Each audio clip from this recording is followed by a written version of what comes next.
ಆಶೆಯಿಂದನೇ ಒಬ್ಬ ಆಕಾಂಕ್ಷಿಯಾಗಿ ನಾನು ಮುಖ್ಯಮಂತ್ರಿಗಳಿಗೆ ಭೇಟಿಯಾಗಿದ್ದೆ. ಏನಂದ್ರು ಸರ್ ಮುಖ್ಯಮಂತ್ರಿಗಳು? ನೋಡೋಣ, ಇನ್ನೂ ಮಾಡೋ ಕಾಲ ಬಂದಾಗ ಮಾಡೋಣ ಅಂತ ಹೇಳಿದ್ದಾರೆ. ಸರ್ ವಿಜಯಾನಂದ ಕಾಶ್ಯಪ್ನವ್ರಿಗೆ ಯಾಕೆ ಕೊಡ್ಬೇಕು ಸರ್ ಮಂತ್ರಿ ಸ್ಥಾನನ? ನೋಡಿ, ಕಾಂಗ್ರೆಸ್ ಪಕ್ಷದಲ್ಲಿ ಕಳೆದ 50 ವರ್ಷದಿಂದ ನನ್ನ ತಂದೆ, ನನ್ನ ತಾಯಿ, ನಾನು ಕಾಂಗ್ರೆಸ್ ಪಕ್ಷದಲ್ಲೇ ಭದ್ರ ಒಂದು ಬುನಾದಿಯಾಗಿ ಕಾಂಗ್ರೆಸ್ ಪಕ್ಷದಲ್ಲಿ ನಾವು ಇದ್ದೀವಿ. ಕಾಂಗ್ರೆಸ್ ಪಕ್ಷದಲ್ಲಿ ಸೇವೆ ಸಲ್ಲಿಸಿದೀವಿ. ಅದಕ್ಕೆ ನಮ್ಮನ್ನು ಗುರುತಿಸಿ ಅಂತ ಕೇಳ್ಕೊಂಡಿದೀವಿ ಅಷ್ಟೇ. ಕೊಡ್ತಾರ ವಿಶ್ವಾಸ ಇದೆ ಸರ್? ವಿಶ್ವಾಸ ಖಂಡಿತವಾಗಿ ಇದೆ. ಯಾರ ಜೊತೆ ಚರ್ಚೆ ಮಾಡಿದೆ ಸರ್ ಮುಖ್ಯಮಂತ್ರಿಗಳು? ಮುಖ್ಯಮಂತ್ರಿಗಳು, ಉಪಮುಖ್ಯಮಂತ್ರಿಗಳು, ನಮ್ಮ ಏನು ಎಐಸಿಸಿಯ ಜನರಲ್ ಸೆಕ್ರೆಟರಿ ಇದ್ದಾರೆ KC ವೇಣುಗೋಪಾಲ್ ಅವರು, ರಣದೀಪ್ ಸಿಂಗ್ ಸುರ್ಜೇವಾಲಾ ಅವರು, ಎಲ್ಲರಿಗೂ ವಿನಂತಿ ಮಾಡ್ಕೊಂಡಿದ್ವಿ. ಖರ್ಗೆ ಅವ್ರಿಗೂ ವಿನಂತಿ ಮಾಡ್ಕೊಂಡಿದ್ವಿ. ನಮ್ಮ ನಾಯಕರು ಇಲ್ಲೇ ಇದಾರಲ್ಲ, ದೇವ್ರು ಇಲ್ಲೇ ಇದ್ದಾಗ ಅದೇನೋ ಅಂತಾರಲ್ಲ, ಬೇರೆ ಊರಿಗೆ ಹೋಗಿ ದೇವ್ರು ಹುಡುಕಿದ್ರಂತೆ. ದೇವ್ರು ಇಲ್ಲೇ ಇದ್ದಾರೆ. ನಮ್ಮ ಸಿದ್ದರಾಮಯ್ಯ ಅವರೇ ದೇವರು, DK ಶಿವಕುಮಾರ್ ಅವರೇ ದೇವರು, ಮತ್ತೆ ಯಾರು? ಸರ್ ರಾಜ್ಯದಲ್ಲಿ ವೀರಶೈವ ಲಿಂಗಾಯತ ಅನ್ನುವಂಥದ್ದು ಮಹತ್ವದ ಸಮುದಾಯ. ಕಾಂಗ್ರೆಸ್ ಕೈ ಹಿಡಿದಿದೆ ಕಳೆದ ಬಾರಿ. ಈ ಬಾರಿ ಎಲ್ಲೋ ಒಂದ್ ಕಡೆ DCM ಕೊಡಬೇಕು ಅನ್ನೋ ಒಂದು ಚರ್ಚೆ ನಡೀತಾ ಇದೆ. ನೋಡಿ, ಬೇಡಿಕೆ ಆಗ್ಲಿ DCM ಆಗ್ಲಿ ಆ ಸ್ಥಾನ ಕೊಡಬೇಕು ಅಂತ ಬೇಡಿಕೆಗಳು ಇರ್ತಾವೆ. ಬೇಡಿಕೆಗಳು ಇದ್ದ ತಕ್ಷಣ ಅವಕಾಶಗಳು ಕೊಟ್ಟಿದಾರಲ್ಲ, ಸಮಾನವಾಗಿ ಎಲ್ಲರಿಗೂ ಸ್ಥಾನಮಾನಗಳನ್ನ ನಮ್ಮ ಸರ್ಕಾರ ನೀಡಿದೆ, ನಮ್ಮ ಪಕ್ಷ ನೀಡಿದೆ. ವ್ಯತ್ಯಾಸಗಳು ಏನಿಲ್ಲ. ಸಹಜವಾಗಿ ಎಲ್ಲರೂ ಆಗ್ಬೇಕು ಅನ್ನೋದು ಆಸೆ ಅಷ್ಟೇ. ಆಗ್ಬೇಕು ಅನ್ನೋದು ಎಲ್ಲರಿಗೂ ಇರುತ್ತೆ. ಮುಖ್ಯಮಂತ್ರಿ ಆಗ್ಬೇಕು, ಉಪಮುಖ್ಯಮಂತ್ರಿ ಆಗ್ಬೇಕು, ಮಂತ್ರಿ ಆಗ್ಬೇಕು, ಇವೇ ಅಲ್ವಾ? ನಿಮ್ ಸಮಾಜದಲ್ಲಿ ಅಲ್ಲ, ನಮ್ಮ ಸಮಾಜದಲ್ಲಿ ಬೇಡಿಕೆ ಏನಿಲ್ಲ. ಈಗ ಮಂತ್ರಿ ಸ್ಥಾನ ಕೊಟ್ಟಿದ್ದಾರೆ, ನಮಗೂ ಕೊಡಿ. ಅವಕಾಶ ಎಲ್ಲರಿಗೂ ಹಂಚ್ಬೇಕಲ್ಲ. ಒಬ್ಬರಿಗೆ ಶಾಶ್ವತವಾಗಿ ಉಳಿಬಾರ್ದು, ಅದು ಎಲ್ಲರಿಗೂ ಸಮಾನವಾಗಿ ಹಂಚ್ಬೇಕು. ಅವಕಾಶಗಳು ಬಂದಾಗ ಅವರವರ ಸ್ಥಾನ ತಕ್ಕ, ಅವರು ದುಡ್ದಿರೋ ತಕ್ಕ, ಅವ್ರು ಏನೇನು ಪಕ್ಷಕ್ಕೆ ಕೆಲಸ ಮಾಡಿದ್ದಾರೆ, ಸರ್ಕಾರ ಬರುವಾಗ ಏನ್ ಕೆಲಸ ಮಾಡಿದ್ರು ಅನ್ನೋದನ್ನ ಎಲ್ಲ ನೋಡ್ಕೊಂಡು ಮಾಡ್ತಾರೆ. ಫೈನಲಿ ಒಂದು ಗೊಂದಲ ಇದೆ ಸರ್, ಸಂಪುಟ ಪುನರಚನೆಯೋ ನಾಯಕತ್ವ ಬದಲಾವಣೆ ಅನ್ನುವಂಥದ್ದು ಸರ್.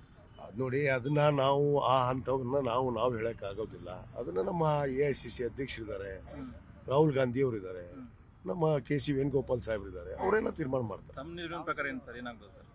ಏನಾಗಲ್ಲ, ಯಥಾಸ್ಥಿತಿ ಇರುತ್ತೆ. ಆಶೆಯಿಂದನೇ ಒಬ್ಬ ಆಕಾಂಕ್ಷಿಯಾಗಿ ನಾನು ಮುಖ್ಯಮಂತ್ರಿಗಳಿಗೆ ಭೇಟಿಯಾಗಿದ್ದೆ. ಏನಂದ್ರು ಸರ್ ಮುಖ್ಯಮಂತ್ರಿಗಳು? ನೋಡೋಣ, ಇನ್ನೂ ಮಾಡೋ ಕಾಲ ಬಂದಾಗ ಮಾಡೋಣ ಅಂತ ಹೇಳಿದ್ದಾರೆ. ಸರ್ ವಿಜಯಾನಂದ ಕಾಶ್ಯಪ್ನವ್ರಿಗೆ ಯಾಕೆ ಕೊಡ್ಬೇಕು ಸರ್ ಮಂತ್ರಿ ಸ್ಥಾನನ? ನೋಡಿ, ಕಾಂಗ್ರೆಸ್ ಪಕ್ಷದಲ್ಲಿ ಕಳೆದ 50 ವರ್ಷದಿಂದ ನನ್ನ ತಂದೆ, ನನ್ನ ತಾಯಿ, ನಾನು ಕಾಂಗ್ರೆಸ್ ಪಕ್ಷದಲ್ಲೇ ಭದ್ರ ಒಂದು ಬುನಾದಿಯಾಗಿ ಕಾಂಗ್ರೆಸ್ ಪಕ್ಷದಲ್ಲಿ ನಾವು ಇದ್ದೀವಿ. ಕಾಂಗ್ರೆಸ್ ಪಕ್ಷದಲ್ಲಿ ಸೇವೆ ಸಲ್ಲಿಸಿದೀವಿ. ಅದಕ್ಕೆ ನಮ್ಮನ್ನು ಗುರುತಿಸಿ ಅಂತ ಕೇಳ್ಕೊಂಡಿದೀವಿ ಅಷ್ಟೇ. ಕೊಡ್ತಾರ ವಿಶ್ವಾಸ ಇದೆ ಸರ್? ವಿಶ್ವಾಸ ಖಂಡಿತವಾಗಿ ಇದೆ. ಯಾರ ಜೊತೆ ಚರ್ಚೆ ಮಾಡಿದೆ ಸರ್ ಮುಖ್ಯಮಂತ್ರಿಗಳು? ಮುಖ್ಯಮಂತ್ರಿಗಳು, ಉಪಮುಖ್ಯಮಂತ್ರಿಗಳು, ನಮ್ಮ ಏನು ಎಐಸಿಸಿಯ ಜನರಲ್ ಸೆಕ್ರೆಟರಿ ಇದ್ದಾರೆ KC ವೇಣುಗೋಪಾಲ್ ಅವರು, ರಣದೀಪ್ ಸಿಂಗ್ ಸುರ್ಜೇವಾಲಾ ಅವರು, ಎಲ್ಲರಿಗೂ ವಿನಂತಿ ಮಾಡ್ಕೊಂಡಿದ್ವಿ. ಖರ್ಗೆ ಅವ್ರಿಗೂ ವಿನಂತಿ ಮಾಡ್ಕೊಂಡಿದ್ವಿ. ನಮ್ಮ ನಾಯಕರು ಇಲ್ಲೇ ಇದಾರಲ್ಲ, ದೇವ್ರು ಇಲ್ಲೇ ಇದ್ದಾಗ ಅದೇನೋ ಅಂತಾರಲ್ಲ, ಬೇರೆ ಊರಿಗೆ ಹೋಗಿ ದೇವ್ರು ಹುಡುಕಿದ್ರಂತೆ. ದೇವ್ರು ಇಲ್ಲೇ ಇದ್ದಾರೆ. ನಮ್ಮ ಸಿದ್ದರಾಮಯ್ಯ ಅವರೇ ದೇವರು, DK ಶಿವಕುಮಾರ್ ಅವರೇ ದೇವರು, ಮತ್ತೆ ಯಾರು?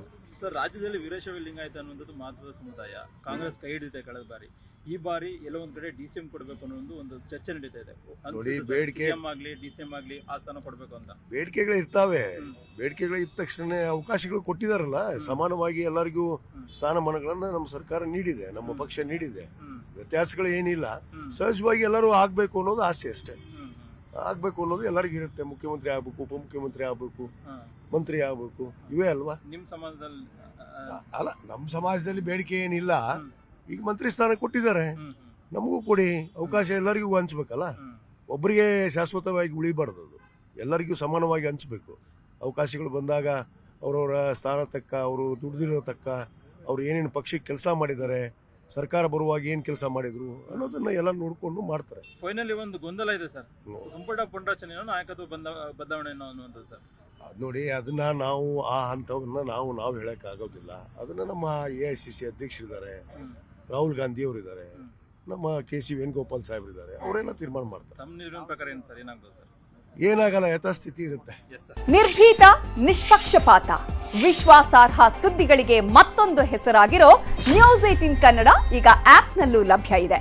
ದಯವಿಟ್ಟು ಇಲ್ಲಿರೋ QR ಕೋಡ್ ಅನ್ನ ಸ್ಕ್ಯಾನ್ ಮಾಡಿಕೊಂಡು ಆಪ್ ಡೌನ್ಲೋಡ್ ಮಾಡೋದಕ್ಕೆ ಮರಿಬೇಡಿ. ನಿಮ್ಮ ಬೆಂಬಲ ಹೀಗೆ ಸದಾ ನಮ್ಮೊಂದಿಗಿರಲಿ. ಧನ್ಯವಾದ.